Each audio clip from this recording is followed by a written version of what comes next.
ಒಂದಿನ ಎಲ್ಲಾ ಪೆಂಗ್ವಿನ್ಗಳು ಸಮುದ್ರದ ಕಡೆ ನಡೆಯುತ್ತಿರುತ್ತೆ. ಆದ್ರೆ ಒಂದೇ ಒಂದು ಪೆಂಗ್ವಿನ್ ಎದುರುಗಡೆ ಇರೋ ಪರ್ವತಗಳ ಕಡೆಗೆ ಒಂಟಿಯಾಗಿ ನಡೀತಾ ಇರುತ್ತೆ. ಹೌದು, ಒಂದು ಡಾಕ್ಯುಮೆಂಟರಿಯಲ್ಲಿ ಒಂದು ವಿಶೇಷ ಪೆಂಗ್ವಿನ್ ಕಂಡು ಬಂತು. ಅದರ ಹೆಸರು ನಿಹಿಲಿಸ್ಟ್ ಪೆಂಗ್ವಿನ್.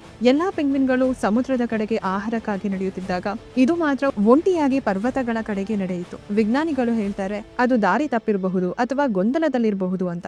ಆದ್ರೆ ಜಗತ್ತು ಅದರಲ್ಲಿ ಒಂದು ಹೊಸ ಅರ್ಥವನ್ನು ಕಂಡುಕೊಳ್ಳುತ್ತೆ. ಎಲ್ಲರೂ ಒಂದೇ ದಾರಿಯಲ್ಲಿ ಹೋಗ್ತಿದ್ದಾಗ ಒಬ್ಬ ಮಾತ್ರ ಬೇರೆ ದಾರಿಯಲ್ಲಿ ಹೋದ್ರೆ ಅವನನ್ನೇ ತಪ್ಪು ಅಂತ ಕರೀತಾರೆ. ನಮಗೂ ಹಾಗೆ ಆಗಲ್ವಾ? ನಾವು ನಮ್ಮ ಮನಸ್ಸಿನ ಮಾತು ಕೇಳಿದ್ರೆ ಸಮಾಜ ಹೇಳುತ್ತೆ ಹೀಗೆ ಮಾಡು, ಹೀಗ್ ಬದುಕು, ಇದನ್ನೆಲ್ಲ ಮಾಡ್ಬೇಡ, ನೀನ್ ಹೋಗ್ತಿರೋ ದಾರಿ ಸರಿ ಇಲ್ಲ. ಆದ್ರೆ ನಿಮ್ಮೊಳಗಡೆ ಒಂದು ಧ್ವನಿ ಹೇಳ್ತಾ ಇರುತ್ತೆ ನೀನು ನಿನ್ನದೇ ದಾರಿಯನ್ನ ಹುಡುಕು ಅಂತ.